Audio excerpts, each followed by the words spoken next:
welcome back to another episode of High Low Sports. And today, before we get started, DJ, we have another breaking news with Antonio Brown. This saga just doesn't ever want to seem to end. What do you think is going on with this whole thing? In case anyone hasn't seen it yet, he decided to leave camp again, basically, after turning in a helmet that was less than 10 years old, and it didn't pass the safety examination, and he basically got mad at that again. I understand being mad. We talked about it, but I think even the Raiders are getting a little annoyed with it. Mike Mayock, even today, to the media, said basically something along the lines of he's either in with us or he's not in with us, to summarize. I mean, you can go look up his exact quotes for yourself. But that's got to kind of bug you a little bit if you're a team. You invested all this money in a guy you think is going to help change your franchise. He's a game breaker, one of the best in the game at his position. He's basically going to help your quarterback, the star of your franchise, get back on track more or less since he's had a rough couple of years. And he's not showing up for what some people would call petty reasons. I mean, I know the issue with his feet and all that's an issue, but you can still be at camp, honestly. And that's what I think is kind of I think that's where the main frustration was. If he was there rehabbing his feet, but he was at least at camp, it'd be one thing. But considering you're leaving over your helmet, it's a little bit odd to me. Yeah, definitely. I mean, if any of you guys watched Hard Knocks, they talked about it on episode 2. With his feet, it's frostbite basically. There's only so much you can do about it. You kind of just have to let it come back on its own and not overwork it.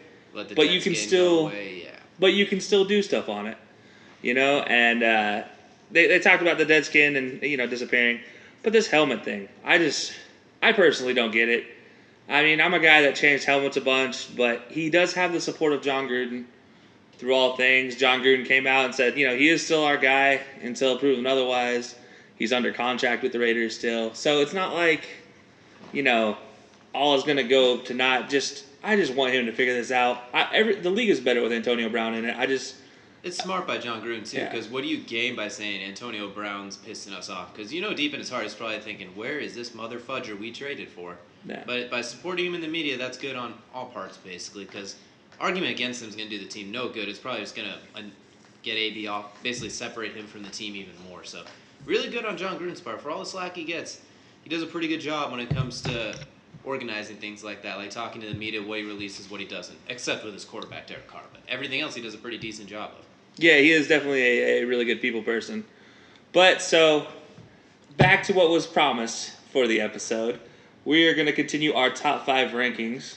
And we're going to go today with top 5 stand-up linebackers. So your non-blitzing linebackers, your field generals, if you will. And we're also going to do our top 5 choices for tight ends. So I started off last week and we went offense. DJ, go ahead and start it off with the defense this week. So number 1 and 2, I was basically split on who I wanted to put at number 1 because they're both fantastic linebackers, probably the 2 best in the game. This one was a hard choice because more signs pointed the other way, but this guy at his absolute best, I think, is a generational linebacker we have never seen before, where the other guy is a very, very good, also a Hall of Fame player, but I'm putting Luke Kuechly at number 1. If you take away concussions, he's probably the best linebacker we've seen in ages. I mean, I can't think of a middle linebacker in recent memory that matches him. Besides, Bobby Wagner's in the league right now, honestly. Yeah. Luke Kuechly, he recognizes the field. He's so good in coverage. He's so good coming downhill on the run. He diagnoses plays. He laughs at offenses when they try to call audibles on him, basically. Yeah. His range is impeccable. He's not exactly a quote-unquote hard hitter. Like, he hits hard, but he doesn't crush people to the same extent like a Patrick Wills would back in the day or Jadeveon Clowney that we talked about last week. Basically, his hit stick, quote-unquote, is not a 99. It's probably like a 90 or something along those lines. He's still really painful. It still hurts, that is true. But he's a very sound tackler. You don't see him getting shook very often, honestly, at least that I can remember. He's good at stripping the ball, too, which is a different knack, and he's got that clutch feel to him. Like, he makes big plays in big moments. Like, the game's tied 14-all towards the end of half. Luke Kuechly makes the play on 3rd down. Panthers get the ball back with a chance to score going into the half to change the momentum of the game. So, I mean, he was the reason they had a chance against the Broncos. Honestly, in that Super Bowl. Like, let's be honest. If it wasn't for Kuechly, that Carolina team probably gets run out of the building. And when you kind of look at it, like, obviously those Panther defenses have been good his entire tenure there since 2012, I believe it was. They've had a lot of rotating parts like Star Lutulele and Kawan Short as the 2 big guys taking up space for him. Then you had him and Thomas Davis, the Lance Briggs, Brian Urlacher 2.0 sort of thing. Then you had the Super Bowl run where you had those 2 plus Josh Norman is the best corner in the league at the time. Yeah. You had good safeties with him. Like the parts keep rotating around him. Like right now, it's him, Shaq Thompson's coming along kind of nicely. We'll see how that goes along, and not as many standout parts this year. I mean, like Dante Jackson's a nice young corner. Like they're really a lot of. He's kind of like a Tom Brady quote unquote type guy where the parts around him change a lot, but he still keeps on churning. Yeah. And if it wasn't for those concussions, I don't think this would honestly be a debate.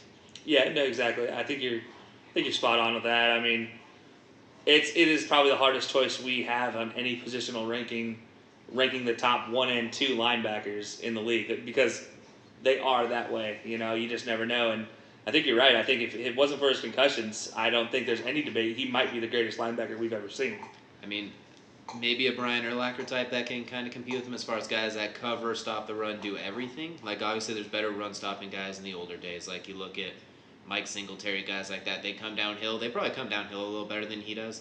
There's probably some other guys throughout history, like those. I can't remember some of those older linebackers, especially for the Raiders, that would be in coverage with tight ends, cover Bill receiver. Romanowski? Yeah, guys like that. Like Bill Romanowski, he's like the guy from The Replacements, must-kill guy with ball. Yeah, exactly. But Luke's he's got the full package, and if it wasn't for his head, he would be undoubtedly the best linebacker in the league. Probably ever, in my opinion. So, I agree with you. Like, he's probably one of the best linebackers you've ever seen. Absolutely. I 100% agree with that. But for me, I don't have a number 1. I have the other guy at number 1. But again, we're picking hairs here. And by the way, the other guy is Bobby Wagner, in case anyone missed that. Just like Bobby Wagner is 1A, 1B. Like, it depends how you split it. I went Kuechly, he went Wagner, by the sounds of it. Exactly, yeah, I have Bobby Wagner. For everything you just said about Luke Kuechly, just Bobby Wagner's got the Super Bowl. He's got the ring. And if it wasn't for him, I don't think the Seahawks win their Super Bowl. I disagree with that because everybody ate that Super Bowl. Like, Denver had absolutely nothing. But I get what you're getting at. Like, he was the underrated leader. Like, they talk about the Legion of Boom, but he kept that defense together. And they're still clicking with all of them gone. So, like, can't really argue with that. The only thing I can say is they probably win that Super Bowl without him just because Denver completely dismantled itself, honestly. Yeah, no, you're the Super Bowl part, yeah, for sure.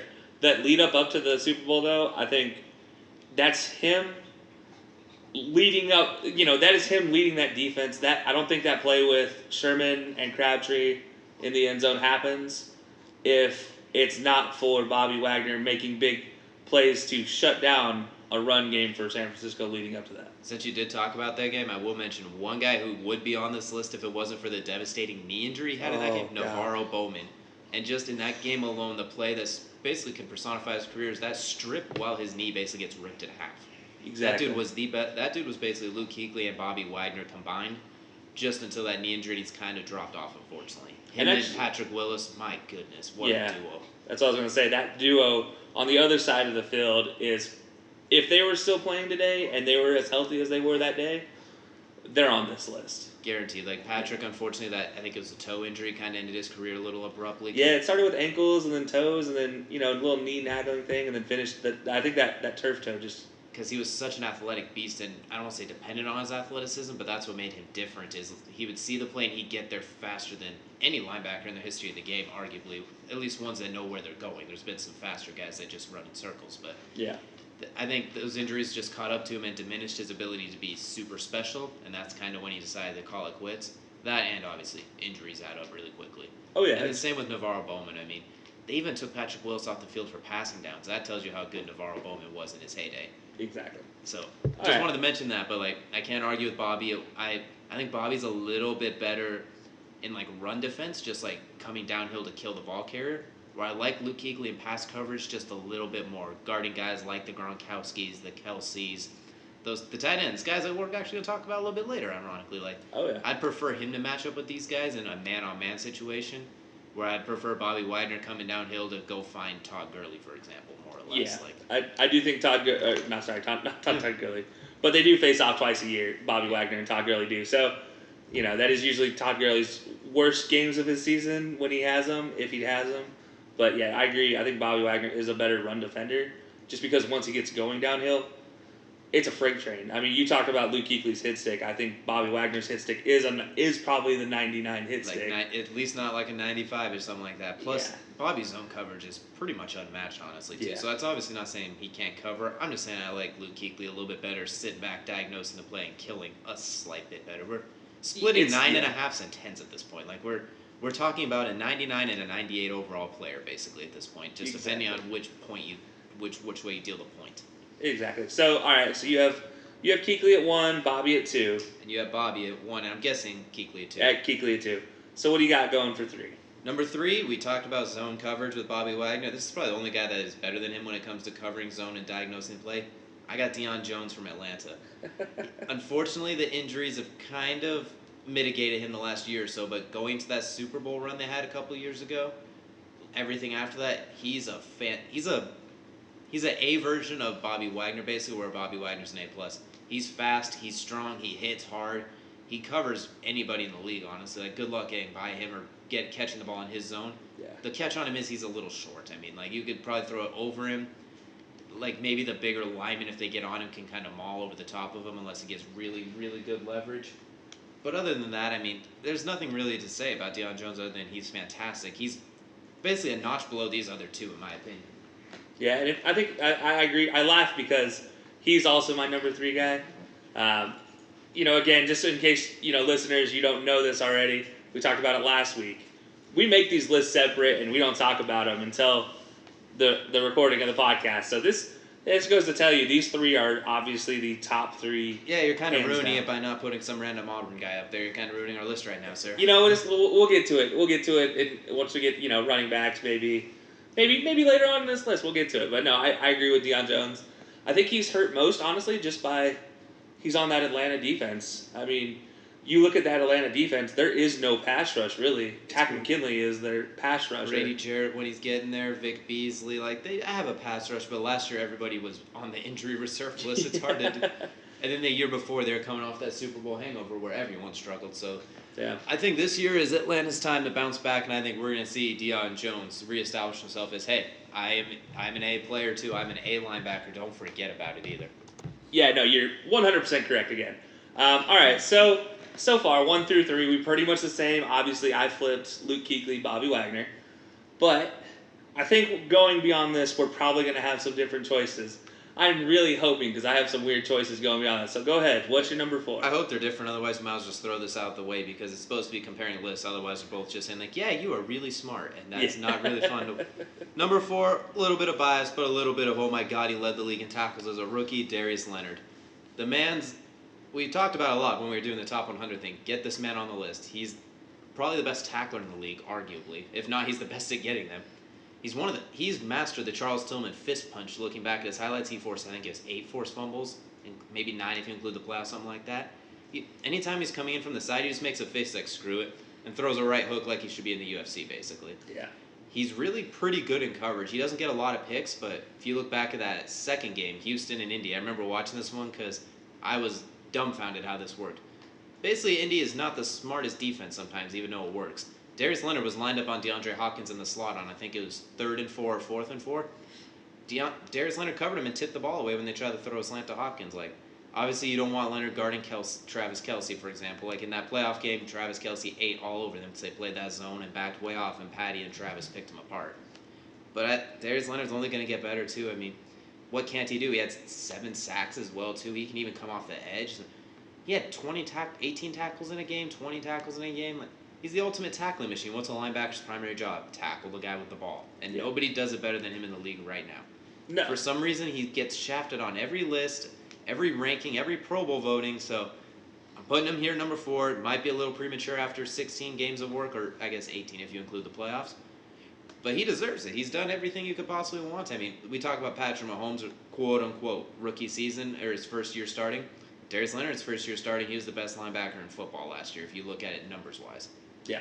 So, as much as I agree with everything you just said, you're about to leave him off the list. I'm snubbing Darius Leonard for the exact reason you mentioned. I just feel it's a little too premature, and I'm gonna say that with an asterisk, saying that my number 5 is probably a little too premature as well. But I will say that Darius Leonard, as great as he was last year, I don't think he's going to go down at all. I think he's going to continue. And some of these preseason lists I've seen, they're actually starting to give him his just due. Barely. He's ranked as the number 1 outside linebacker on NFL Network as of right now. And then weirdly, I saw another one. We were looking at this list. I was like, all right, let's see what other people are ranking. There was a list that had the top 25 linebackers and didn't have him on it at all. I couldn't believe it. So I don't really get why everybody hates on Darius Leonard. I guess it's because he's a Colt. And, in Indianapolis, people just kind of overlook that section of the country. They look at the coast and they look down south. It really seems like what they do. That and there, I guess everyone's distracted by Andrew Luck's. Is he broken? Is he not broken? You forget, oh, look at that defensive rookie of the year. Should have been in the Pro Bowl guy over there. Yeah, exactly. So at number 4 for me, I have an older guy that does all the things you say Darius Leonard did, but he's a little older. Telvin Smith. Telvin Smith. My bad. Ha! I wrote down the wrong letter. That's my fault. I misspelled it. So, anyways. Either way, I get what you're getting at. Down in Jacksonville, leading that defense, along with Honcho Jack, Miles Jack, for those that don't know. This is as a guy who's done it for a couple years now, solidly. And when he's on, that Jacksonville defense plays awesomely. Like, it is hard to stop that Jacksonville defense when he is leading the charge. He is fantastic in coverage as well. I get a little worried about him in run defense because he's tiny compared to a lot of these guys. And I'm wondering, he said, if I'm not mistaken, he said on Instagram or something he's not playing football this year. So that's why I'm a little worried. What's going on there? Are there injuries he's kind of hiding with that? Is he tired of getting hit? I'm curious. And then when he comes back, is he the same player? Does the layoff hurt him or does he come back rejuvenated? So I love me some Tevin Smith. He deserves to be on this list, honestly. There's just a few questions I have, and the size thing, too. When it comes to stopping the run, sideline to sideline, run an end around on him, I dare you. But run at him with a good offensive line, I think he can get, not really had, but he can be blocked. Granted, when you block him, Calais Campbell does what Calais Campbell does and engulfs everything. So I think he's really good, but I think he is also the beneficiary of having 18 All-Pros surrounding him. Yeah, no, that defense of Jacksonville definitely has stars surrounding him, but I don't think they get those I don't think that defense works unless Tevin Smith is there, and we'll see this year. I mean, you're right.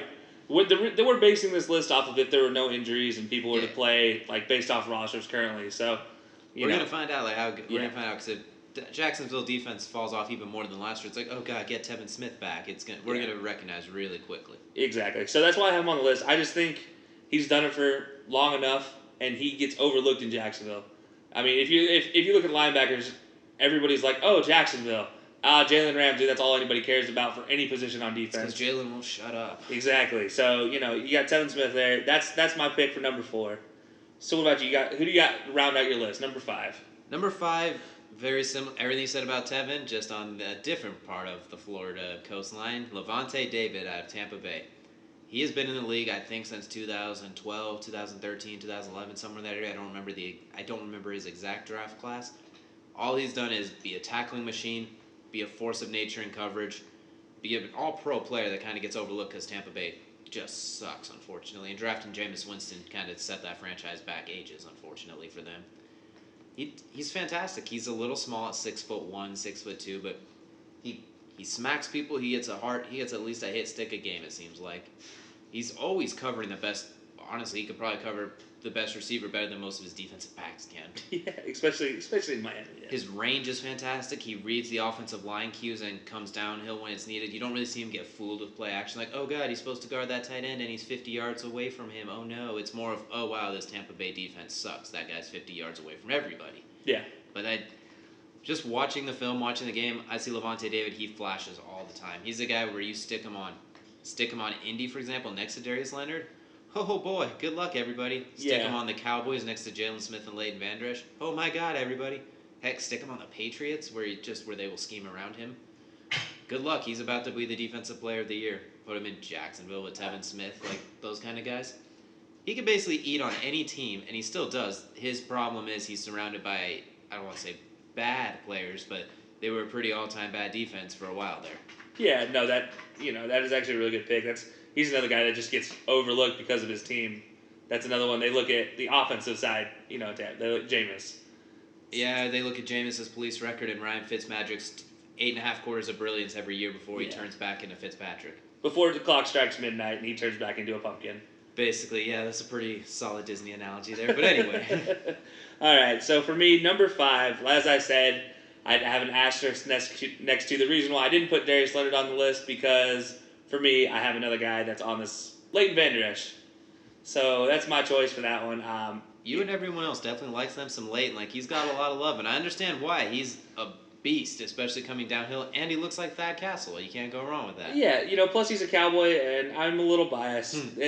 If there's a bright spot in Dallas, it's their defense, and I will love on that defense until they let me down yet again, and then I'll hate them. I think what you mean is it's one of the thousands of bright spots in Dallas. Dallas really only has like 2 not bright spots at this point, really. Yeah, and one of them's their starting quarterback, unfortunately.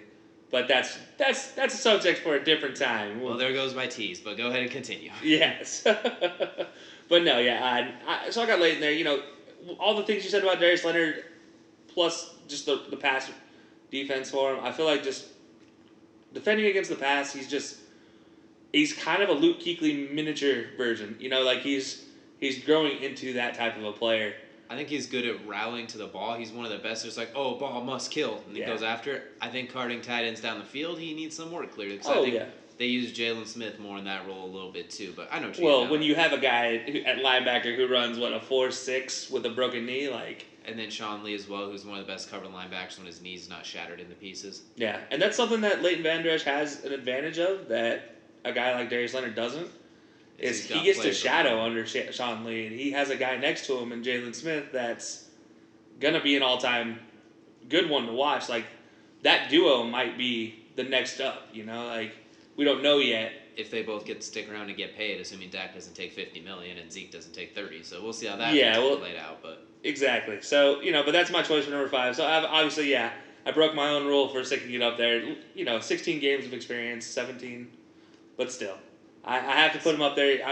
My bias is coming into play. Maybe rallying to the ball, I'd like Leighton a little bit. Just getting to the ball and getting a lot of those assisted tackles. Like, I know Darius led the league in tackles, and Leighton came in a few games later, like 3 or 4 before he started getting going.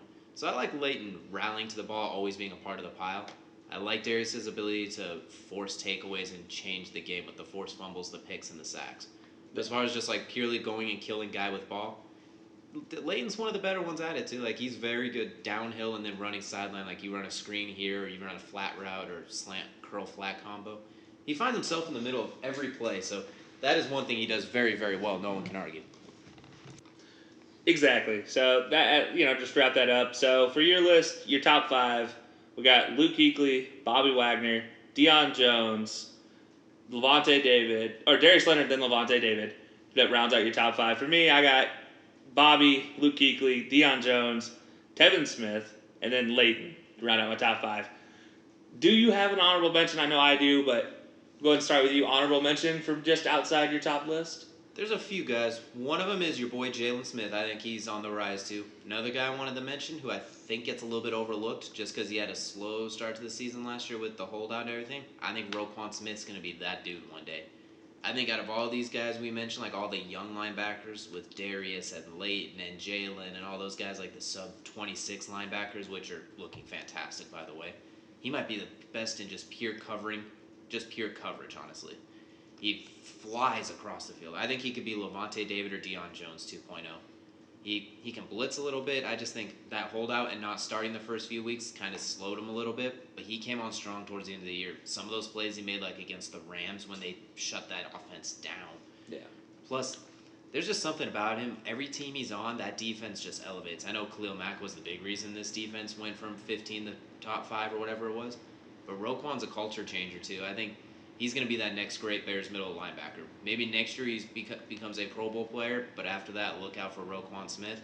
The one weakness for him with a lot of these guys nowadays is you get a guard on him, he's screwed. Like he's already Miles Jack, honestly, when I watch him. He is already Miles Huncho Jack at bare minimum as far as flying all over the place. And then, unfortunately, when you block him, that's where he struggles getting off blocks because he's a little guy, which has kind of been a theme with a lot of these newer linebackers. But do you take coverage and ability to fly everywhere, or the big, strong linebackers that break off blocks like a Lance Briggs back in the day or like a Dick Butkus type guy? So I love me some Roquan. I think he's going to be that dude. But if we had number 6 on the list, it'd probably be your boy Jalen. Yeah, I like it. I love Jalen. Don't get me wrong. He's not going to be my honorable mention because I mean you just mentioned him one, but also I got another couple guys. Bernard McKinney, the guy down in Houston. It's hard to what he does for Houston on the backside of Jadeveon Clowney and J.J. Watt is, I mean, honestly outstanding. Like the guy is he did something that hasn't been done in Texas history since Brian Cushing last year, which was so many tackles, a pick, and a fumble recovery, and there's a couple other stats involved. But Brian Cushing's wasn't a bad guy to be compared to in Texans history, but McKinney right now I think is kind of that B-level player in the linebackers. He's good enough on when he's on his best to be a low A-level guy, but when he's playing his average game, that's probably a high B-level guy. So right there on that edge of the top 10, top 5, depending on kind of who's healthy and who's playing. I do like his game. He is fantastic. He's very late, and he gets a buttload of tackles. He had over 100 last year combined. A couple years ago, he had 130 combined. I think it was 129, something like that. He doesn't do a whole lot otherwise. He did have quite a few pass deflections, which just come from being the middle linebacker spot. Yeah. He only has a few forced fumbles in his career. Only one pick that he got last year. But as far as a pure tackling machine, especially when you're surrounded by those guys, he puts up numbers. He's a guy. When you play him, you always ID him. Like the quarterbacks are always pointing, like this dude, watch this dude. Please don't let this dude destroy stuff. Yeah, exactly. And he's on that Texans team, he does what he needs to do. When you're playing that team, that if he doesn't make the tackle at the second level, I don't really know anybody in that safety group that is really going to be the one that's going to be sticking their nose in and making a tackle. So especially now with Tyrann Mathieu gone, so he's kind of, I don't want to say their last line of defense, but if you get past that defensive line, he's kind of the dude at that point. Exactly, and then they do have Eric Reed's brother. I can't remember. Yeah, his name. He's pretty nice. I like him. He's good. Justin Reed there. Yep, there you go. He's going to be a good player, but I like the pick with McKinney. He's a strong tackler. He's a darker Leighton Vander Esch, basically. Exactly, and then maybe the other person I might throw on this list would be like a C.J. Mosley. You can't go wrong with C.J. A guy who just signed a nice contract to go to the Jets. It's a thick contract, too, yeah. like he said. And, he's done it, and he's just your kind of prototypical middle linebacker. A big, stocky guy, not really going to get bothered by the run as much, though. I think, I don't know why the Ravens let him go, honestly, unless we're missing something. He got really good really, really quickly and kind of plateaued off a little bit, but he plateaued at a damn good level. I mean, he's a Pro Bowl level linebacker. And honestly, there is no reason he shouldn't be on either one of our lists. I just picked other guys that make a few more plays here or there, honestly. But if you put him on any defense in the league, maybe 27 other teams, he's the best. He's a starting middle linebacker. He's probably number 6 or 7 too. Now that you mention him, honestly, yeah. I probably put him over Jalen Smith. I just honestly overlooked him because it's easy to weird to see that the Ravens let him go. Yeah, he doesn't make as many huge plays. He just makes a billion small plays. Exactly, and it's easy to do with him, and especially a guy changing teams. You never know how they're going to react. You sign a big contract. We see it all the time in sports. You sign a big contract, and then the guy has that take it easy season, basically. It's that. Especially when they go to the Jets, we never hear from them again. Yeah, exactly. The Jets is a dark hole. So, all right, that wraps up our linebackers and our honorable mentions. Let's move over to tight ends, shall we? Tight end's the most fun position in the league sometimes, and for the first time in a while, I don't think there's a clear number one, honestly. I mean, for however many years, it was clearly Gronkowski, honestly. Yeah. Which kind of transitions into this one. Everyone on my list has one thing in common. They don't block for shit. Yeah. Without Gronkowski, there is no more elite tight end who also is an elite blocker. All the tight ends that are left are basically top-tier receivers that when they block, they just put their big body in the way. But they're not Gronkowski offensive lineman lead pulling. Yeah, I don't think either of us have Vance McDonald on our list, who's probably the best blocking tight end currently. Jack O'Doyle rules is not on the list, even though he rules. He's awesome. Guys like that will stick their nose in there. I mean, there's a lot of good blocking tight ends, but there's not, without Gronkowski, there's none of these elite tight ends or elite blockers as well. Yeah. So for me, number one is Mr. Julie Ertz, Zach Ertz himself. He's the ultimate safety blanket. When Carson Wentz was healthy, he was on an all-time pace for tight ends. He had, 118 grabs last year, the record for tight ends comfortably. He was on pace for, I think it's 135. He was almost on pace for the receiving, just catches record. He's the ultimate mismatch. He's weirdly fast, but he's not stupid fast like some other guys like Noah Fant, who just came out of Iowa, who ran a 4.5 flat, or Vernon Davis back in the day. He's not that stupid fast, but he's fast. He's not huge, but he's still like 6'4", 250, whatever it is. Like, he's a big tight end. He runs beautiful routes for a tight end. He catches everything, and he's just a playmaker. I mean, we saw it in the Super Bowl. They need to get quote unquote, they need to get a bucket, like in the NBA Finals. You need to score. They put Zach Ertz on an island. They're like, all right, New England, put whoever you want on him. He smokes him on the slant route and dives in for that touchdown. And it was a catch for all the New England fans who say he dropped it. No, he didn't. He broke the plane. The play was over, and then the ball popped out there. He took 3 steps. It's a touchdown. Accepted. Exactly. But he's the ultimate mismatch. He can do anything you want from him besides block. But none of these guys block. So I love Mr. Julie Ertz himself. Probably the only guy that is married to somebody that I would absolutely probably fight a guy for. I'm like, but he'd probably whoop my butt. So it's hey, what do I know? I got 50 on the Ertz family. Yeah, I mean, they're world-class athletes. They're literally world-class gold medalist for one of them. So it feels blasphemous saying that someone who's not even the most athletic person in their household is the best tight end in football, but if I'm taking tight ends, he's my first pick, hands down. I'll take him in the first round if we just put everybody in a pool and I don't get a quarterback in the top 5, per se. Say I'm at the back end of the first round. It's hard not to take Zach Ertz. I mean, he makes any quarterback better if they throw him the ball. Yeah. Well, so again, as much as I agree with everything you said, I'm actually going with my relative. He shares my name, Travis Kelce, at number 1. Everything you said about Zach Ertz kind of applies right here. He's a huge mismatch. He runs great routes. The difference is he can go up and get the ball over the top of pretty much anybody. He is a little bit bigger, more physically gifted. I like Zach Ertz route running a little bit more. But I love Travis Kelce's ability to just be like, I am a garage door, hit me. And exactly. He makes Patrick Mahomes' job a whole lot easier. Yeah, there was a sports science a while back when Chad Johnson was still playing that they did it, and he could cover the space of an elephant, like a fully grown African elephant. Yeah, and they did it with Calvin Johnson, too. And it was like, oh, wow, he just covered the entire tri-state area. Yeah, exactly. And I feel like Travis Kelce is that guy, but from a tight end position of all places. It's crazy to see. He has the athleticism and the hands of a receiver, but he does it from a tight end position where on a team up until they lost Kareem Hunt for obvious reasons, he had to block sometimes for Kareem Hunt. And when he wants to block, he can block. But he doesn't do it often. Like, he's very much a guy that if you pop him in the mouth, he's probably not going to try to block you. He doesn't kick butt at blocking, per se, but he's a big body and he's good at just being big and standing there. So that's why I was kind of saying, like, it's not like Gronkowski. He'll stick his face in there. He will grab both sides of the shoulder pads, get his head in your chest, and drive you. Like, he will 7-man sled you by himself. Yeah, Gronk, I think, is the only guy recently who could probably say that they can take anybody on the field in a one-on-one blocking battle and win that battle, I think. As well as beating them in a mismatch battle. Good luck covering him. And he's the best tight end we've ever seen in his short time. Problem is, injuries derailed him, so he's still only a top 5 all-time tight end. Oh, no, not number 1 because of injuries. But. Exactly. But no, so yeah. I have Travis Kelce there, and you got Patty Mahomes throwing on the ball. The guy just loves to throw the ball around, so you get Travis Kelce a lot of times on an island versus smaller corners, and that was one thing it's fun to see. They both did really well in that playoff game against Indy, because Indy plays that zone where they back off like, all right, Tyreek Hill, you're not going over the top of us. Even though we don't have all of our healthy defensive backs, you refuse to let you go over the top of us. They both were like, okay, Travis Kelce for 10 yards, Travis Kelce for 13 yards, Travis Kelce for 7 yards. All the way down into the red zone, they double-team Kelce. Okay, we'll run it up the gut. Exactly. Basically, him alone is the reason that offense is so unstoppable, because Tyreek Hill's going to kill man coverage just with his speed most of the time.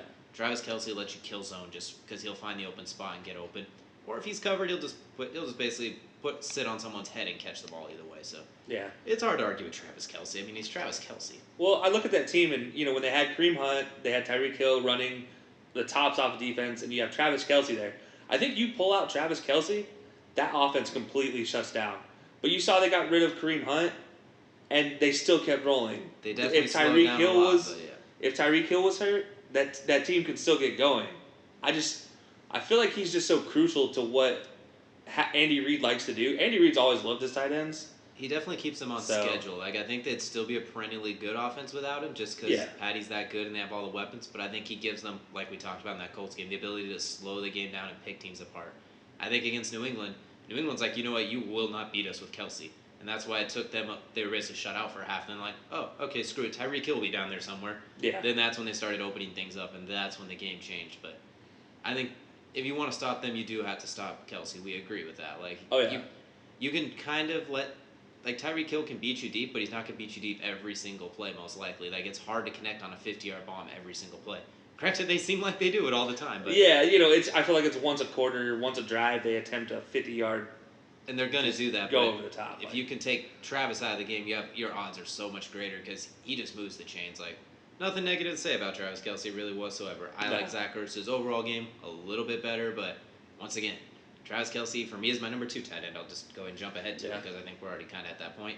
Everything you said, splitting hairs, I like Travis Ertz's quote-unquote game a little bit more, but God, the dude is 6'7" and covers an entire elephant basically. Like, you can't go wrong with him. The one thing I'd like to see more from him is I don't see a lot of like goal line fades to him. Weirdly enough, like they don't really split him out and throw fades like the Patriots did with Gronkowski, where it's a slant fade option, or pretty much every team does with their tight end. I mean, the Colts did it with Dallas Clark back in the day. They do it with Ebron now. You see Jason Witten did it a lot back in the day. Zach Ertz did it in the Super Bowl. You don't see it as much with Travis. Maybe it's just because they like him at the tight end spot, and he still feasts. He still scores it from there in the red zone. It's kind of interesting. I wonder why. Like, I don't know if it's something like maybe he can't jump over a phone book, I guess. I don't know. Like, we haven't really had to see him have to do it. Yeah, but we haven't seen him jump over people yet, though. So which is the weird part. Like, that's why I'm thinking put him out there. Maybe he's a guy that needs momentum to jump. I don't know. Like, maybe. Once again, I'm literally trying. We were talking 98 and 99 overall players here. Like, Kelce for me is the second best tight end. Who's your number 2? For number 2, it's just like you said, Mr. Julie Ertz. Okay, is my number 2. My list now. Yeah, that's just my number 2. I mean, it's like you said, we're split. It's just like the linebackers list for me. I feel like the top 2 are they're the top 2 for a reason. Now you got some challengers coming up, but they are the top 2 right now. I think Travis Kelce, Zach Ertz. I don't think you can go wrong 1 or 2 with those 2. I think they are pretty well interchangeable. It's just your preference on a tight end. Do you want a big-bodied guy, or do you want a receiver that's a little thick? 6'2", 6'3" guy that's thick. Like that's.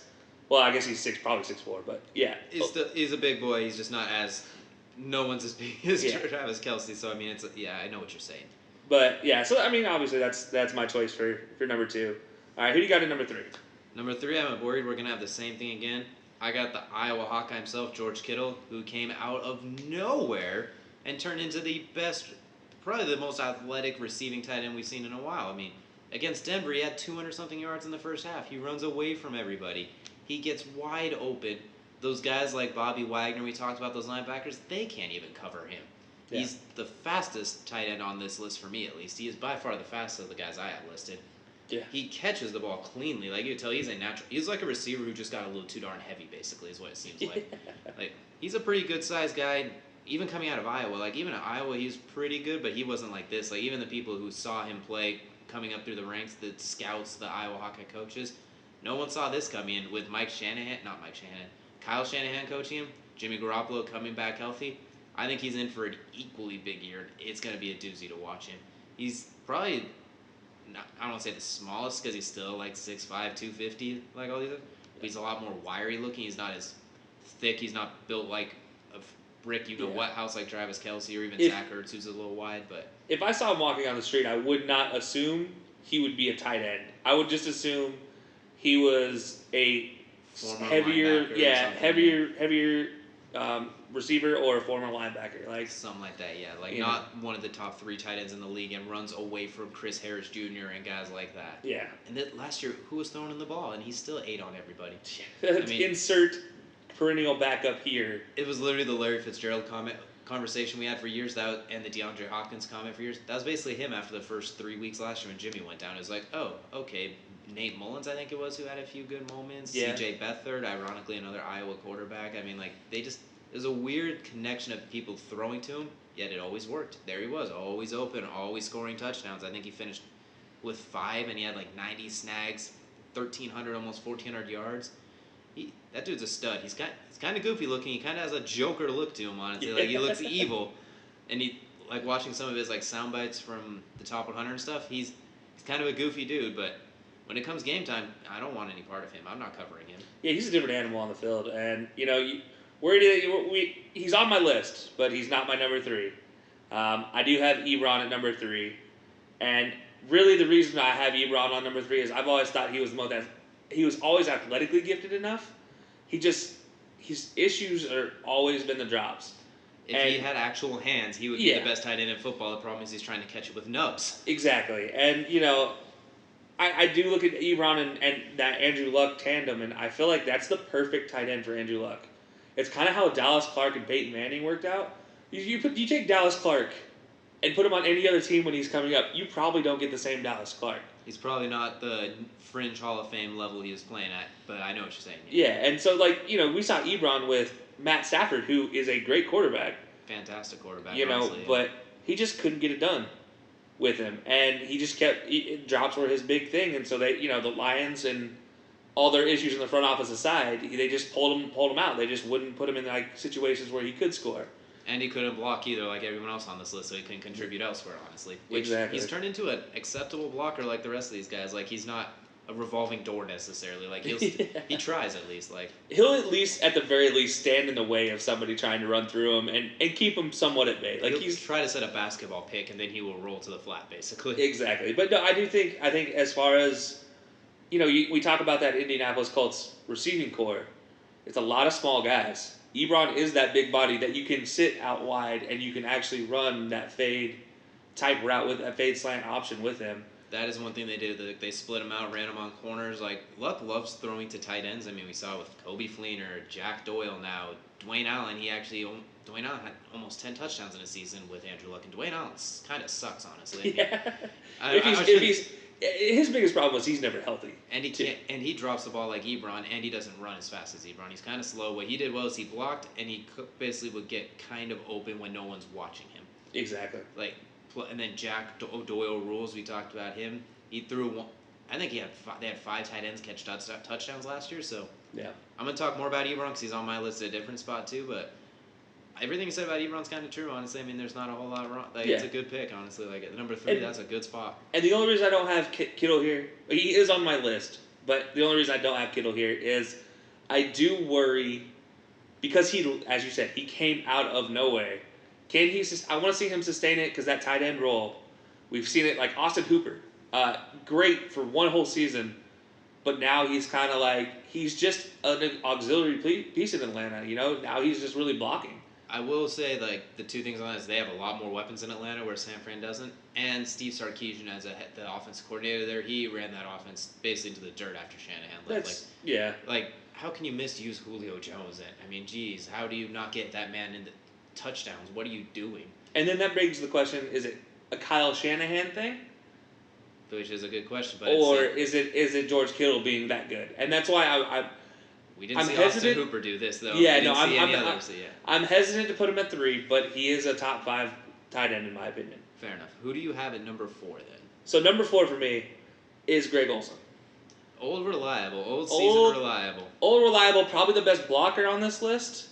He was much better before his ailing injuries, we will say, but between the injuries, his personal events over the last couple years, I mean, the guy's been through it. And he has Cam Newton throwing him the ball. Let's be honest, out of quarterbacks, you want throwing to a tight end? Maybe not Cam. He throws those outbreaking corner routes and ones where he can strong arm them very well. But those underneath and those touch passes like you usually throw to tight ends, leave a little bit to be desired. Yeah, but somehow Greg Olsen still puts up stats. It helps when when you're 6'6" or whatever he is, and you're like, oh, by the way, I'm always open. Yeah, and he can run. And he, even at his age, with his batted legs and everything, he can still at least a sub 5 by maybe a 0.2, 0.3, but or 0.02, 0.03, but he's the new age Jason Witten. At this point, he's what Jason Witten had been before he retired the first time. I don't think Jason Witten's going to last much longer after this season anyways. But he is not on my list. He's not number 5. Sorry, guys. No, Jason Witten isn't on my list either. I'm biased, but I'm not that biased. You spent a season in the booth, guy. It's not going to work. But, yeah, so that's my number 4. If the Bears, as great of a trade as it was getting Khalil Mack, guys, they still probably wish they'd have kept Greg Olsen, honestly. Letting him go. His best years were in Carolina, but what he could have been if the Bears would have kept him, too. Oh, yeah. Some of those offensive teams they were building, I think he could have been a stabilizing force before they imploded. Yeah, I think Jay Cutler, that would have been that would have been fun. Nice. You gave Jay Cutler a legit check down option as opposed to Brandon Marshall and Alshon Jeffrey, who are both, I'm 6'5", run up the sideline, I'm going to make a stupid good catch. Exactly. And then Matt Forte, team's kind of keyed on let's take away Matt Forte. That seems like a good idea. There was nowhere else to go. Exactly. So, I mean, And we saw it even with Jeremy Shockey when Jeremy Shockey was in Carolina with Greg Olson. Jeremy Shockey was technically the number one. Nobody believed that, though. Yeah, exactly. If you look at the stats, Greg Olson was far and above the number one in Carolina during that time. Jeremy Shockey would look like a ghost of Jeremy Shockey, and Greg Olson just took the reins and has not let go of him since, despite everything going on in his life. He's just one of those good guys in the NFL that you just root for as well. You can't hate on him. There's not a whole lot to hate on. Yeah, the worst thing about Greg Olson is he plays for the Panthers. And, okay, I feel bad for you, but that's about all we got going for it. He's a good dude. He means well, and the dude's been through it. So, I don't know. As a tight end, though, I think he is still in a top 5 role. I don't have him at number 4, but I obviously respect his game. Number 4, I have a guy who we didn't see play last year until basically the very end, Hunter Henry.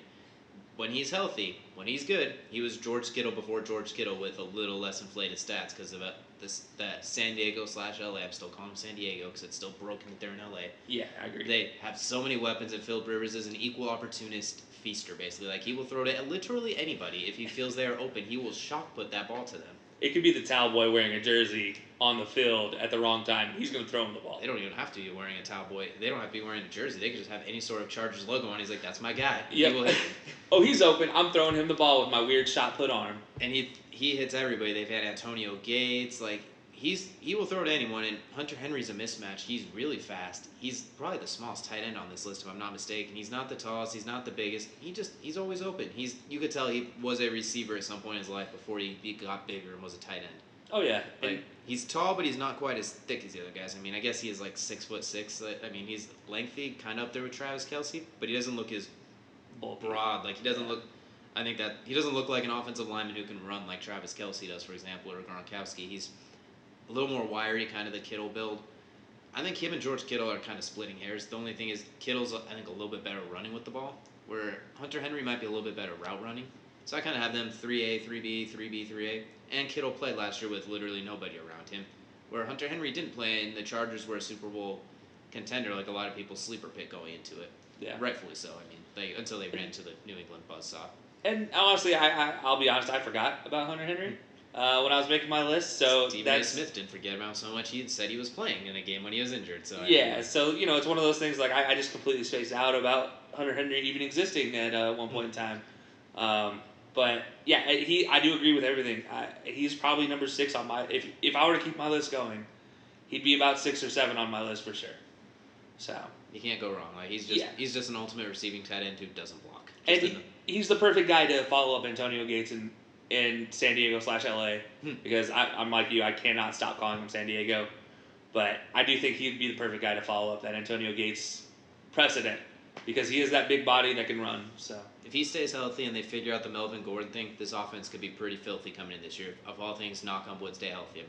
Derwin James is already, yikes, I don't know what's going on with him. But offensively, that team could be filthy if Hunter Henry's healthy the whole way. They could challenge that division, probably even win it, honestly. I think they have a little more talent than even Kansas City does. No doubt. But we'll see how things mold because they are cursed with injuries all the time. So. Yeah. All right, I'll go ahead and wrap up my list since we've already talked about him. George Kittle, number 5. Everything you said about George Kittle is 100% true. Like I said, though, my only worry is it a flash in the pan or can he sustain it? And if he sustains it this year, my list changes dramatically and he will become that next dude. He's the guy I talked about earlier that he is an up-and-comer. And if he can keep it up this season, it doesn't have to be the same extraordinary stats he put up that last year. But if it's close, if even a good season for a tight end, he is going to be that guy. He's establishing he's got next, basically, at this point in his career. And we talked about Ebron. I had him at number 5. The one caveat I have with him, too, is if Andrew Luck can't play, for example, because we have no idea what's going on with his leg, we've seen him at least kind of throwing in pre-games, but that's different than playing. So we'll see if he even plays, honestly. Yeah. If Andrew Luck plays, Ebron can climb this list. He could jump Hunter Henry and maybe even George Kittle. The question is if Jacoby Brissett plays, does Ebron jump? Because, like you said, we saw him struggle with Stafford, who's a stud quarterback.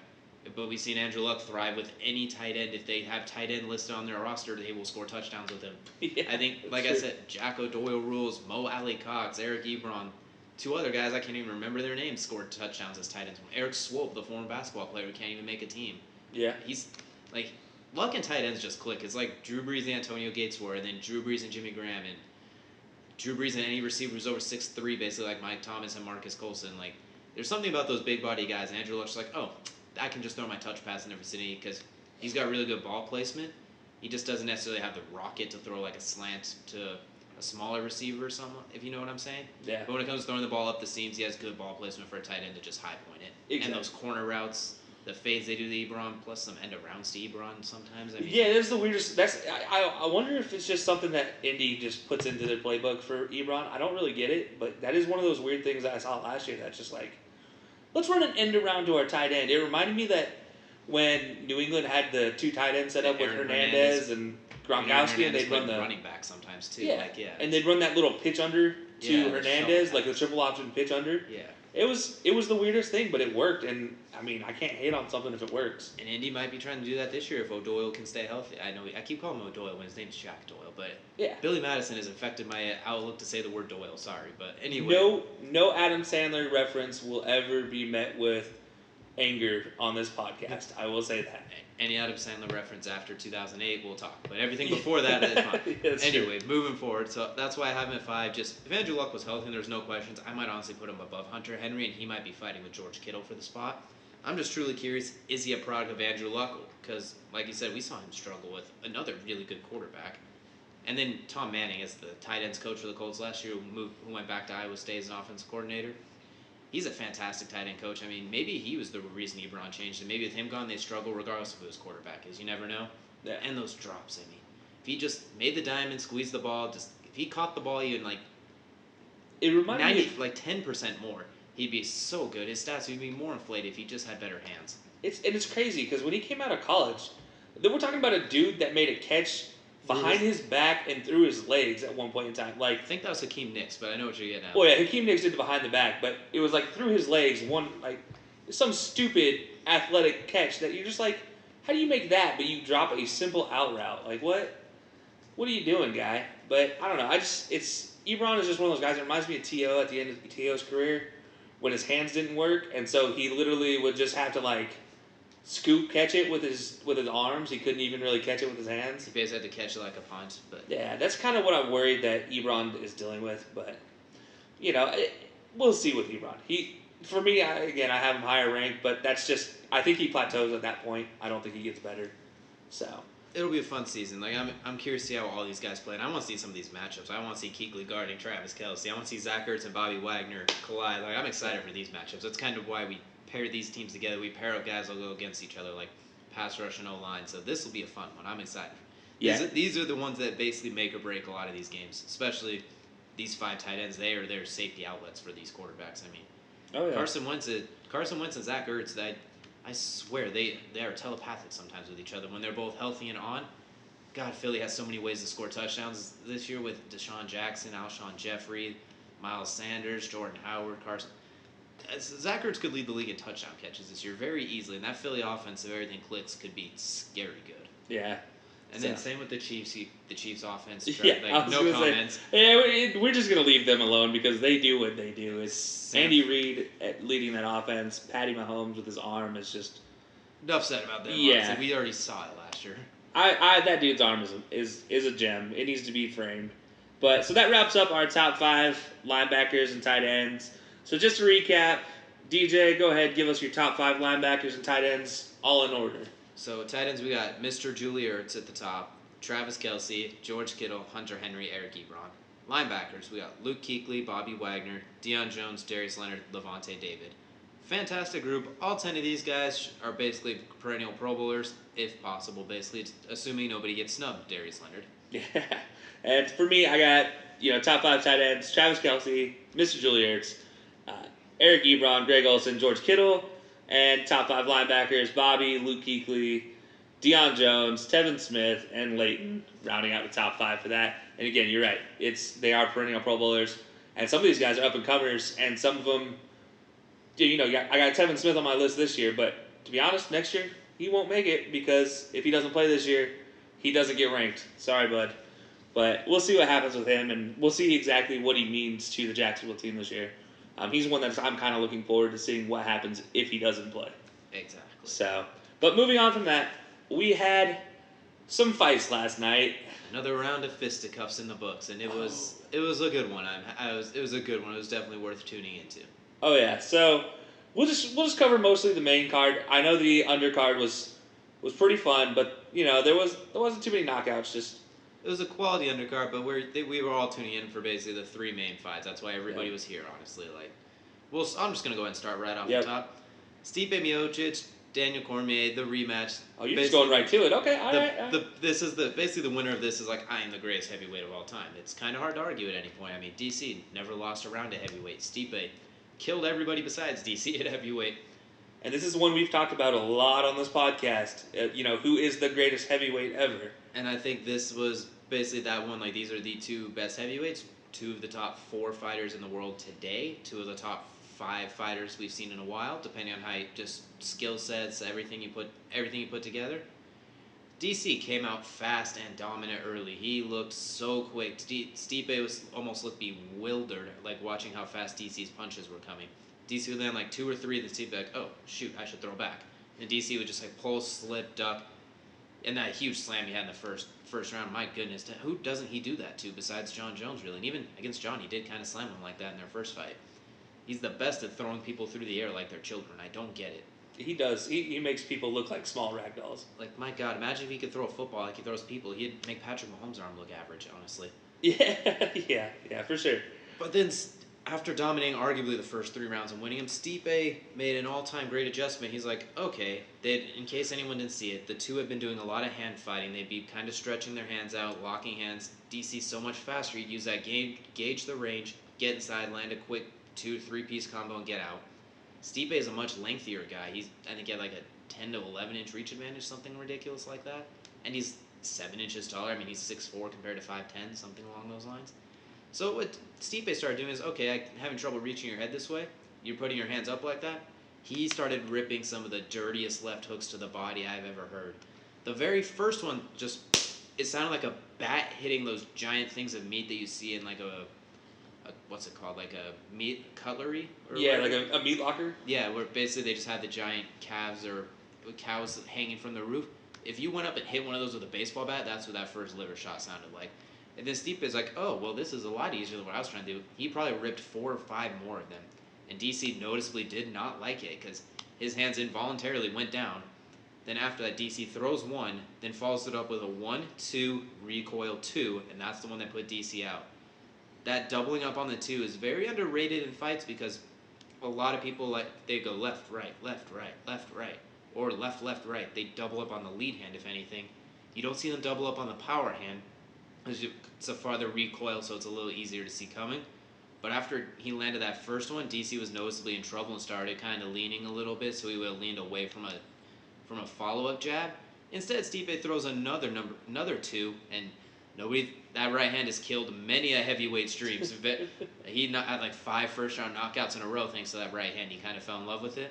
That second one probably would have taken out all of them again, plus some. That in-fight adjustment by Stipe was amazing. Doubling up those shots, eliminating DC's best attribute in the stand-up, which was the hand fighting and utilizing his speed. He basically just ruined DC's stand-up game by throwing to the body, which John Jones did a little bit like that against him too.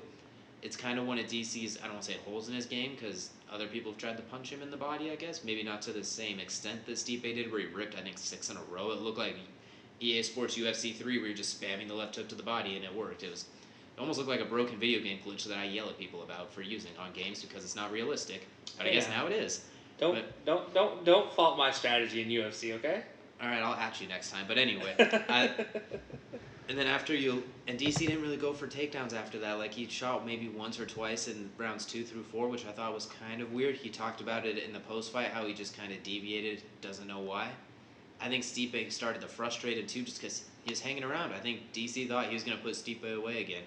That first fight, he iced him basically in less than 4 minutes, and after that, it's like, A, how am I going to do that better? B, you don't think he can hurt you at that point because you knocked him out clean in the first round. What do you expect him to come back and...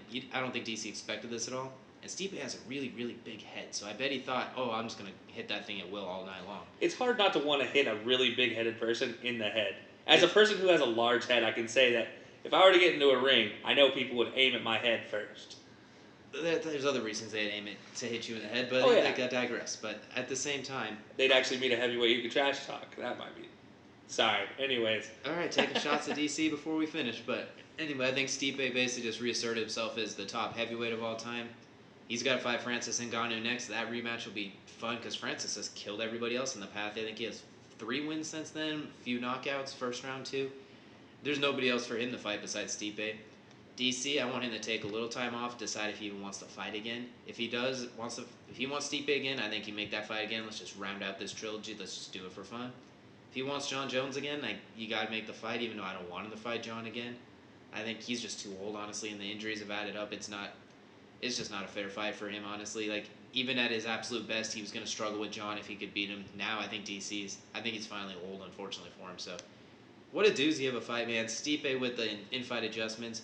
DC looked so good early, but I think just the age and the time off, and honestly, just being a heavyweight, he carries a little bit too much extra weight, honestly. His build is not that conducive for long-term fighting at an old age, honestly. Yeah, and to your point, you mentioned that body shot that really kind of that transition for Stipe during the fight.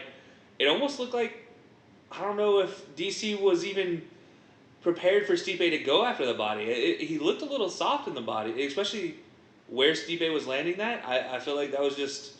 Granted, DC is soft in every fight, and I think maybe this time with the time off, he didn't get a chance to sharpen up the dad bod, I guess, maybe. But yeah, I mean, the dude we're talking a dude who fights and he looks like a dad bod guy fighting, but he's still one of the most athletic fighters that we've ever seen. But yeah, all the stuff I said about him too, he's still a top 3 heavyweight in the world, honestly. I mean, he still beats pretty much everyone else, but if he's not going to be number 1, I don't think has so much stuff going on away from fighting.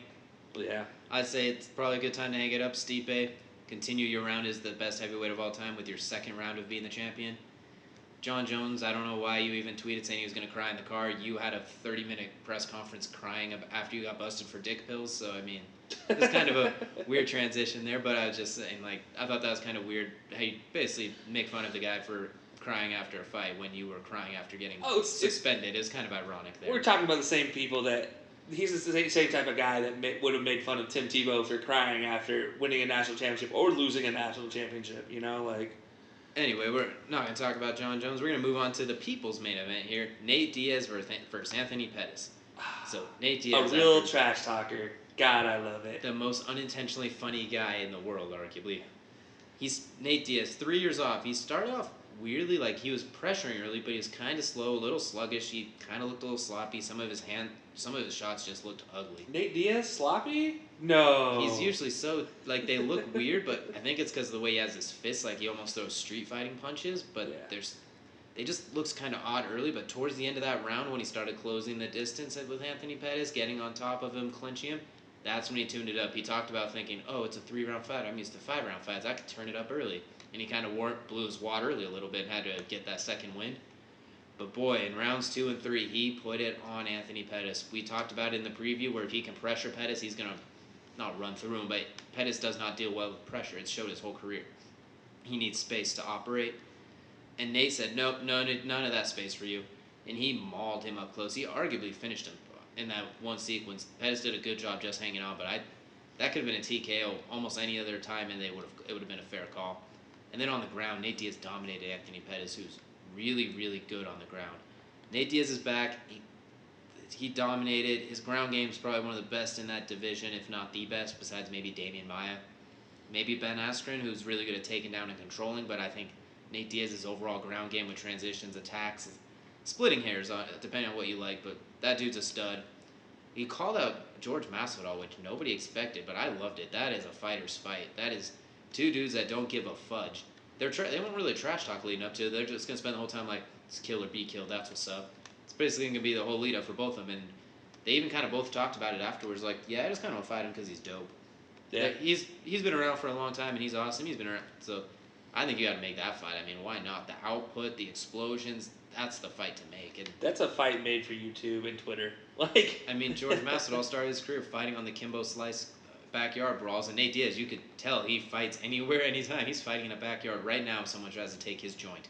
So that is the ultimate fight. I want to see them fight in the parking lot with no referee. I want to see them fight in an octagon with a referee. I want to see them fight with Dana White in between them. I want to see them in a tag team match. I just want to see them fight in any sort of realm together at each other. However you want to slice it, that's a great fight. And honestly, the winner of that can get a title shot between Colby and Usman. Whoever wins that, that's a great fight. And coming off that layoff and beating the 7th ranked guy he was ranked 7 because he beat the 4th ranked guy in a pretty explosive knockout. But I think anyone who knew Anthony Pettis trained the last handful of years knew he wasn't truly the 7th best fighter at that weight class. And they talked about him how he's on a roll when he's on a 1-fight roll. He's alternate. He hasn't won 2 fights in a row since I think 2014 or something like that when he won 5 in a row for a few years. But either way, that's a great win for Nate Diaz coming off a layoff and taking out a guy with a weird amount of momentum behind him and beating him everywhere. So Masvidal Diaz, make that fight. I don't care where, as long as I get to see it. Yeah, as long as it's on TV or on YouTube or anywhere, period, it can get streamed. As long as I get to see the aftermath, as long as I get to see it in its entirety, that's all I care about. I don't care what medium. If recent fights are anything to be assumed for Masvidal, it might be another 6-second fight. So hey, we might see all of it on Twitter. That's what also makes that fight interesting. Is Masvidal's on a streak of just knocking people stiff, and then Nate Diaz, no one knocks him stiff really. I mean, and he's durable as they come, and good luck getting off one of those shots when it's constantly just pop, pop, pop, pop, pop, pop, pop, pop, pop, pop, pop, pop for 25 minutes straight. Like, and he's so lanky too. It's crazy to see him fight on the inside when he's so lanky. Just like I don't get how he does it. He has really good control in using his long arms as levers for control, kind of like what John Jones does. Like they in the clinch, they just use those. It's a weird pulley system how they use their arms. It doesn't make sense, especially because Nate Diaz is usually so skinny fat, but when he comes in shape like this, he's weirdly strong too. Even though his arms are, he's country strong. Well, in his case, he's weed strong. He's hood strong basically. Like he's a dope fighter. That was a great job for him. Nate Diaz, Masvidal fight to make Pettis. Depends what weight class he wants. I mean, like there's options from all over the place. He's done as a title contender, but we'll see what they do with him. And then the USADA Bowl, Paulo Costa, Yoel Romero. Both of them get dropped in the first round. Who would have thought? 2 guys that are built like that and can punch a hole through an elephant. I mean, I'm not lining up against either one of them. That's for sure. A lot of people thought Yoel won. Like every tweet from fighters and everyone else that basically you can look up on YouTube or on the internet. Everyone's like, "Oh, I think Yoel won. Yoel won." The numbers show he landed more shots than Paulo. He had a takedown. They both had a knockdown. I think the reason Paulo got the win is because he was going forward the whole time.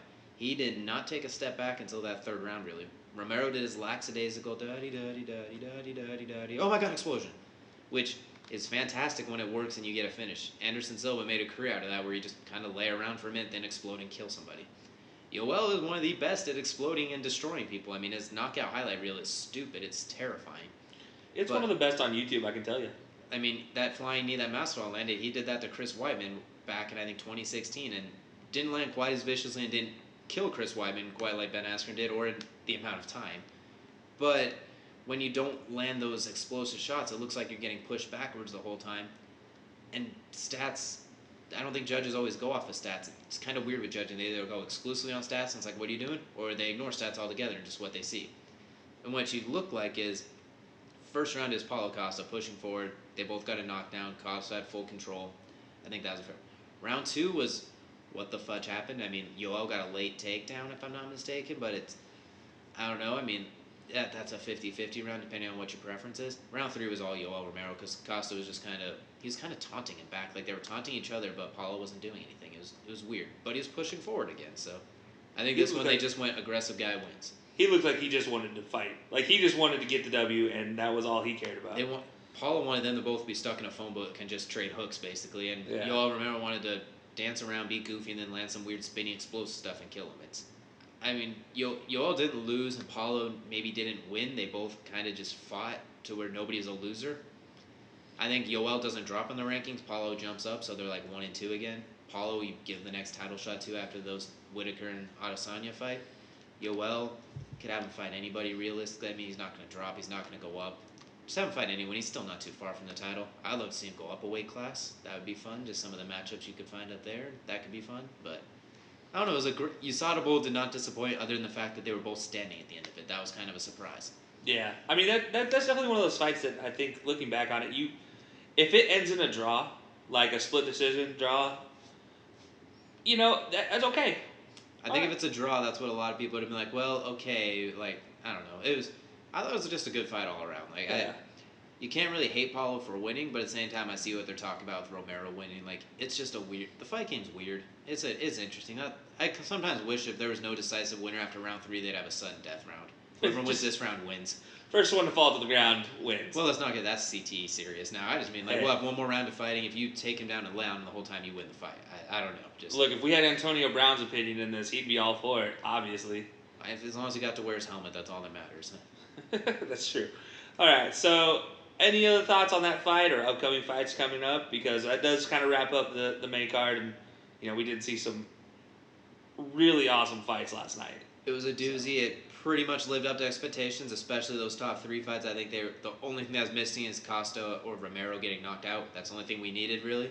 But it was great. I can't wait to see some of the fights to be made after this. So the fight game's getting fun these days, and then we got some really good fights coming up in the next handful of weeks. And we didn't mention our favorite guy we talk about every fight time. Colby Covington did show up at the fights. Yeah, and of course, for some reason, every time he's somewhere, whether this time from what it sounded like in the post-fight press conference from Dana White, he was saying, like, I guess everyone was running up and trying to talk trash with him. So maybe he didn't start this one, but just his mere presence started it. So he basically said, like, I had to go get my kindergartners under control, which I thought was probably the perfect reference considering. I love real trash talkers, but I'm not the biggest Colby Covington fan, but I love a guy who can talk some trash. It's cringy and it makes me want to hit my head against the wall, but you can't fault his fight game. If somehow the stars line up and him and Nate Diaz fight, God, that output would be stupid. We'd see 1,000 thrown strikes each. Nate would probably eliminate the wrestling a little bit with his jiu-jitsu, and if they went to the ground, I think it'd just end up getting back to the feet because Colby's good on the ground at wrestling control. Nate's good at submissions, transitions, and sweeps. That could be fun, but God, on the feet, it's just going to be pop, pop, pop, pop, pop, pop, pop, pop, pop, pop, pop, pop, pop, pop, pop, for literally 15 or 25 consecutive minutes, and God, it would be great to see. Oh, yeah. I want that to somehow happen. The trash talk leading up to it would be terrible from both sides, honestly. Like, I feel like it would revolve around the whole Make America Great Again hat and the Trump side, and then Diaz being like, nah, man, that's not chill. Like, that type of trash talk. I feel like Nate would just be like, what the F is this motherfucker doing? And just, I just think he would just kind of... I just want that fight to happen. I don't care how, like, Diaz beat Masvidal, Covington beat Usman, maybe make them fight. That would be glorious. Like, they both lose, make them fight. Somehow make them fight. I don't know how. I just want to see the output, honestly. Yeah, that would be great. I think that would just be a fun fight to watch. But, so other than that, ladies and gentlemen, it's finally here. We are finally in the week of football. We finally have meaningful football happening at the end of this week. So, in case you didn't know this, everybody, ESPN has been talking about Auburn, Oregon. As an Auburn fan, I'm super excited about that. But right now, I don't care. That is 2 weeks away. We have Florida versus Miami of Florida. So, the U versus the Gators on the 24th. The U, in case you didn't know, had a guy from QB1, Behind the Lights TV show, Tate Martell, former top-ranked recruit, transferred from Ohio State, didn't get chosen as the starting quarterback. Got beat out, which was kind of shocking. I know a lot of people are like, well, how do you do that? No way. But they don't see what goes on behind the scenes. Like, you just don't really see it. Like, we don't see what he's like in practice, honestly. Like, no, and if there's a team that probably doesn't need the drama that Tate Martell brings, it is probably the U. They don't need any extra drama. They got enough just from being called the U, unfortunately. Yeah. So, you got them versus Dan Mullins, top 25 Gators. We talked about them as possibly being a sleeper team in the SEC. Like, they could, even if they don't necessarily get to the Final Four, they can ruin a few other teams' chances. Absolutely. This is going to be a fun one to watch to get the season started off. It'll be interesting to see what this is a week earlier than normal, so that gives each team an extra bye week. It's kind of the byproduct of this. So we'll see what this does for both teams to start off the season, and then what it means long term. Because if you're in the SEC, if you're Florida, you win this game and you get an extra bye week in your season. That's big. That's huge because that's an extra prep time for somebody. Now, hopefully, it's somebody meaningful and not one of these marshmallow teams they add in here. The UT Chattanoogas, those type of teams. Like, we're not talking those teams. We're talking like hopefully it's like a South Carolina or a Georgia, weekend coming up. So we'll see what it means for them. But for Miami, I mean, you want to get off to the right foot. You're in the ACC. You got to try to compete with Clemson. Clemson is basically daddy when it comes to college football right now, and you got to compete with them. So you better. And you can't start off. If you beat Florida, that establishes yourself as, hey, we're coming for you, Clemson. Yeah, and Florida State's still there. I mean, we all talk about Florida State, and how they've fallen off.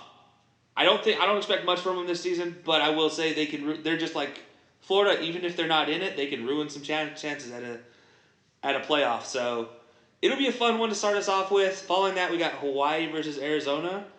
Not a whole lot of big-time championship aspirations here, bowl game aspirations, but it's the first week of football. You never know. I mean, Hawaii, with their offense, is always fun to watch. That air raid is awesome. And in Arizona, they're a weird team. Like, they tend to not stick out a lot. Like, they don't really win the Pac-12 very often. They're not really always in competition for it. But they always have really good players come out. I mean, like Gronkowski, you had Nick Foles. Like, look out, there might be some NFL talent to look out for in there, too. So that could be an interesting... Yeah. Arizona's been one of those teams lately where, like, usually midway through the season, they're somehow at the top of their Pac-12 division, and you're just like, wait, Arizona? What? That doesn't make any sense. And then they do Arizona things, and they just fall apart, and then they play the Arizona State game, and then it super falls apart for them, and it never goes well at the end of the season. So, but it'll be a fun one to watch. At the very least, it is real, meaningful football again, and all is right in the world. Fall is here, everybody. Fall is here. Yeah. I can't wait. This is the best time of the year to be a sports fan, with football coming up, basketball coming up, baseball hitting the good part of the season with the playoffs coming up October. Yeah, you got the playoff push in the majors. I mean, this will be fun, and we'll actually get more into the playoff push for MLB here later on, closer to October. We will break down kind of close races, who our predictions are, and you'll see some of that soon. And next week we will be kind of previewing the Auburn-Oregon games. That is the big one on the docket for quote-unquote opening weekend of football. So even though we are getting it this week, next week is the real... It's like the opening Sunday in football as opposed to the opening game on Thursdays. Then next week is like opening Sunday, quote-unquote. Nobody but the teams involved in the game on Thursday really care about it. But yeah, in this case, I'm excited for football to be back. And for the first time in a while, I feel like this first early game is actually a good game. Like, that's a doozy on paper. And then the rivalry, there's college football rivalries are a big thing. The U and Florida is a rivalry that basically will withstand time no matter what. Both teams suck, it's great. Both teams are good, it's great. One's good, one's bad, it's great. And Dan Mullen, as a coach, he coaches his players really well for rivalry games, to respect a rivalry too. So this is one that, has been overlooked in the past year, but it is still really good. I can't wait for it. It's going to be a good one. Anything else you want to end off with? Or no, that does it. Stay tuned for next week's top 5 running backs, top 5 safeties. Gee, I hope these lists aren't the exact same too. Yeah, I know. We'll work on that maybe. But then again, maybe players shouldn't be so good. Maybe we shouldn't all just have like 3 players that stick out from everybody else. Maybe everyone should just be on the same level, 99 overall playing field. Exactly. That would be perfect, right? And all of them join my team, too. Yeah, everybody, join the Cowboys or the Colts. We'll be okay with that. But that wraps it up for this week. Any last words? Follow us on Apple Podcasts. Follow us on Spotify. Follow us everywhere. Our YouTube channel. We're going to keep this coming. If you ever want to be on the podcast, shoot us a message on any of our social media platforms. We'd love to have more guests to talk sports. Yep. High Low Sports Podcast. We're on Facebook. We're on Twitter. Hit us up. Let us know. That does it for this week. See you guys next week.